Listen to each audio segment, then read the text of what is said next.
بسم الله الرحمن الرحيم. الحمد لله الذي أنزل على عبده الكتاب ولم يجعل له عوجا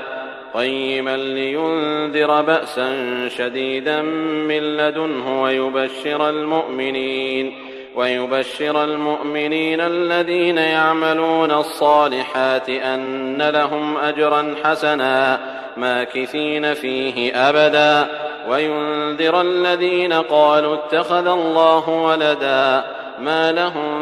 به من علم ولا لآبائهم كبرت كلمة تخرج من أفواههم إن يقولون إلا كذبا فلعلك باخع نفسك على آثارهم إن لم يؤمنوا بهذا الحديث أسفا إنا جعلنا ما على الأرض زينة لها لنبلوهم أيهم أحسن عملا وإنا لجاعلون ما عليها صعيدا جرزا أم حسبت أن أصحاب الكهف والرقيم كانوا من آياتنا عجبا إذ أوى الفتية إلى الكهف فقالوا ربنا آتنا من لدنك رحمة وهيئ لنا من أمرنا رشدا فضربنا على آذانهم في الكهف سنين عددا ثم بعثناهم لنعلم أي الحزبين أحصى لما لبثوا أمدا نحن نقص عليك نبأهم بالحق إنهم فتية آمنوا بربهم وزدناهم هدى وربطنا على قلوبهم إذ قاموا فقالوا ربنا رب السماوات والأرض لن ندعو من دونه إلها لقد قلنا إذا شططا هؤلاء قومنا اتخذوا من دونه آلهة لولا يأتون عليهم بسلطان بين فمن أظلم ممن افترى على الله كذبا وإذ اعتزلتموهم وما يعبدون إلا الله فأووا إلى الكهف ينشر لكم ربكم من رحمته ويهيئ لكم من أمركم مرفقا وترى الشمس إذا طلعت تزاور عن كهفهم ذات اليمين وإذا غربت تقرضهم ذات الشمال وهم في فجوة منه ذلك من آيات الله من يهد الله فهو المهتد ومن يضلل فلن تجد له وليا مرشدا وتحسبهم أيقاظا وهم رقود ونقلبهم ذات اليمين وذات الشمال وكلبهم باسط ذراعيه بالوصيد لو اطلعت عليهم لوليت منهم فرارا ولملئت منهم رعبا وكذلك بعثناهم ليتساءلوا بينهم قال قائل منهم كم لبثتم قالوا لبثنا يوما أو بعض يوم قالوا ربكم أعلم بما لبثتم فابعثوا أحدكم بورقكم هذه إلى المدينة فلينظر أيها أزكى طعاما فليأتكم برزق منه وليتلطف ولا يشعرن بكم أحدا إنهم إن يظهروا عليكم يرجموكم أو يعيدوكم في ملتهم ولن تفلحوا إذن أبدا وكذلك أعثرنا عليهم ليعلموا أن وعد الله حق وأن الساعة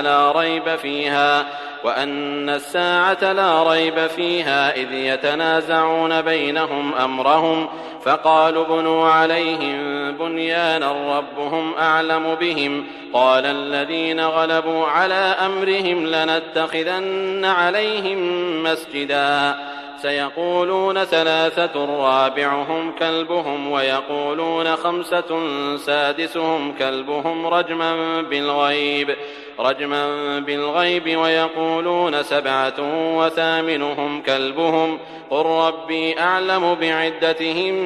ما يعلمهم إلا قليل فلا تمار فيهم إلا مراء ظاهرا ولا تستفت فيهم منهم أحدا ولا تقولن لشيء إني فاعل ذلك غدا إلا أن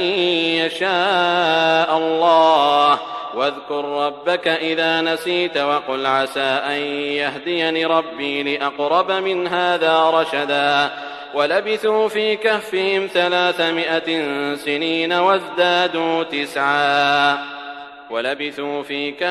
300 سنين وازدادوا تسعا قل الله أعلم بما لبثوا له غيب السماوات والأرض أبصر به وأسمع ما لهم من دونه من ولي ولا يشرك في حكمه أحدا واتل ما أوحي إليك من كتاب ربك لا مبدل لكلماته ولن تجد من دونه ملتحدا واصبر نفسك مع الذين يدعون ربهم بالغداة والعشي يريدون وجهه ولا تعد عيناك عنهم تريد زينة الحياة الدنيا ولا تطع من أغفلنا قلبه عن ذكرنا واتبع هواه وكان أمره فرطا وقل الحق من ربكم فمن شاء فليؤمن ومن شاء فليكفر إنا أعتدنا للظالمين نارا أحاط بهم سرادقها وإن يستغيثوا يغاثوا بماء كالمهل يشوي الوجوه بئس الشراب وساءت مرتفقا إن الذين آمنوا وعملوا الصالحات إنا لا نضيع أجر من أحسن عملا أولئك لهم جنات عدن تجري من تحتهم الأنهار يحلون فيها من أساور من ذهب ويلبسون ثيابا خضرا من سندس وإستبرق متكئين فيها على الأرائك نعم الثواب وحسنت مرتفقا واضرب لهم مثل الرجلين جعلنا لأحدهما جنتين من أعناب وحففناهما بنخل وجعلنا بينهما زرعا كلتا الجنتين آتت أكلها ولم تظلم منه شيئا وفجرنا خلالهما نهرا وكان له ثمر فقال لصاحبه وهو يحاوره أنا أكثر منك مالا وأعز نفرا ودخل جنته وهو ظالم لنفسه قال ما أظن أن تبيد هذه أبدا وما أظن الساعة قائمة ولئن رددت إلى ربي لأجدن خيرا منها منقلبا قال له صاحبه وهو يحاوره أكفرت بالذي خلقك من تراب ثم من نطفة ثم سواك رجلا لكن هو الله ربي ولا أشرك بربي أحدا ولولا إذ دخلت جنتك قلت ما شاء الله لا قوة إلا بالله إن ترني أنا أقل منك مالا وولدا فعسى ربي أن يؤتيني خيرا من جنتك ويرسل عليها حسبانا من السماء فتصبح صعيدا زلقا أو يصبح ماؤها غورا فلن تستطيع له طلبا وأحيط بثمره فأصبح يقلب كفيه على ما أنفق فيها وهي خاوية على عروشها ويقول يا ليتني لم أشرك بربي أحدا ولم تكن له فئة ينصرونه من دون الله وما كان منتصرا هنالك الولاية لله الحق هو خير ثوابا وخير عقبا واضرب لهم مثل الحياة الدنيا كماء إن أنزلناه من السماء فاختلط به نبات الأرض فأصبح هشيما تذروه الرياح وكان الله على كل شيء مقتدرا. المال والبنون زينة الحياة الدنيا والباقيات الصالحات خير عند ربك ثوابا وخير أملا. ويوم نسير الجبال وترى الأرض بارزة وحشرناهم فلم نغادر منهم أحدا وعرضوا على ربك صفا لقد جئتمونا كما خلقناكم أول مرة بل زعمتم أن لن نجعل لكم موعدا. ووضع الكتاب فترى المجرمين مشفقين مما فيه ويقولون يا ويلتنا ما لهذا الكتاب لا يغادر صغيرة ولا كبيرة إلا أحصاها ووجدوا ما عملوا حاضرا ولا يظلم ربك أحدا. وإذ قلنا للملائكة اسجدوا لآدم فسجدوا إلا إبليس كان من الجن ففسق عن أمر ربه أفتتخذونه وذريته أولياء من دوني وهم لكم عدو بئس للظالمين بدلا. ما أشهدتم خلق السماوات والأرض ولا خلق أنفسهم وما كنت متخذ المضلين عضدا. ويوم يقول نادوا شركائي الذين زعمتم فدعوهم فلم يستجيبوا لهم وجعلنا بينهم موبقا. ورأى المجرمون النار فظنوا أنهم مواقعوها ولم يجدوا عنها مصرفا. ولقد صرفنا في هذا القرآن للناس من كل مثل وكان الإنسان أكثر شيء جدلا. وما منع الناس أن يؤمنوا إذ جاءهم الهدى ويستغفروا ربهم إلا أن تأتيهم سنة الأولين أو يأتيهم العذاب قبلا. وما نرسل المرسلين إلا مبشرين ومنذرين ويجادل الذين كفروا بالباطل ليدحضوا به الحق واتخذوا آياتي وما أنذروا هزوا. ومن أظلم ممن ذكر بآيات ربه فأعرض عنها ونسي ما قدمت يداه إنا جعلنا على قلوبهم أكنة أن يفقهوه وفي آذانهم وقرا وإن تدعهم إلى الهدى فلن يهتدوا إذن أبدا. وربك الغفور ذو الرحمة لو يؤاخذهم بما كسبوا لعجل لهم العذاب بل لهم موعد لن يجدوا من دونه موئلا. وتلك القرى أهلكناهم لما ظلموا وجعلنا لمهلكهم موعدا. وإذ قال موسى لفتاه لا أبرح حتى أبلغ مجمع البحرين أو أمضي حقبا فلما بلغا مجمع بينهما نسيا حوتهما فاتخذ سبيله في البحر سربا. فلما جاوزا قال لفتاه آتنا غداءنا لقد لقينا من سفرنا هذا نصبا. قال أرأيت إذ أوينا إلى الصخرة فإني نسيت الحوت وما أنسانيه إلا الشيطان أن أذكره واتخذ سبيله في البحر عجبا. قال ذلك ما كنا نبغ فارتدا على آثارهما قصصا فوجدا عبدا من عبادنا آتيناه رحمة من عندنا وعلمناه من لدنا علما. قال له موسى هل أتبعك على أن تعلمني مما علمت رشدا قال إنك لن تستطيع معي صبرا وكيف تصبر على ما لم تحط به خبرا. قال ستجدني إن شاء الله صابرا ولا أعصي لك أمرا. قال فإن اتبعتني فلا تسألني عن شيء حتى أحدث لك منه ذكرا. فانطلقا حتى إذا ركبا في السفينة خرقها قال أخرقتها لتغرق أهلها لقد جئت شيئا إمرا قال ألم أقل إنك لن تستطيع معي صبرا قال لا تؤاخذني بما نسيت ولا ترهقني من أمري عسرا فانطلقا حتى إذا لقيا غلاما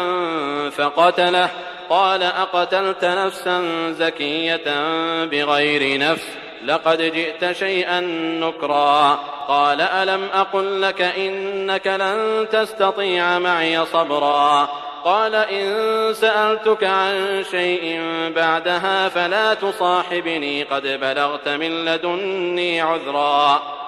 فانطلقا حتى إذا أتيا أهل قرية استطعما أهلها فأبوا أن يضيفوهما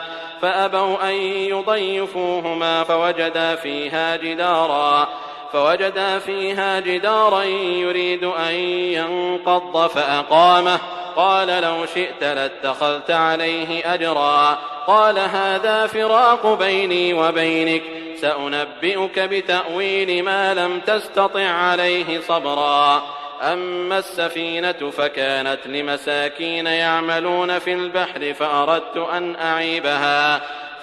أن أعيبها وكان وراءهم ملك يأخذ كل سفينة غصبا وأما الغلام فكان أبواه مؤمنين فخشينا أن يرهقهما طغيانا وكفرا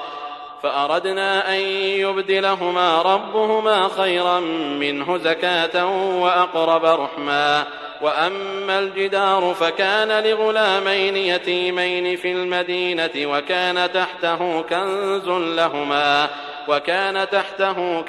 لهما وكان أبوهما صالحا فأراد ربك أن يبلغا أشدهما ويستخرجا كنزهما رحمة من ربك وما فعلته عن أمري ذلك تأويل ما لم تسطع عليه صبرا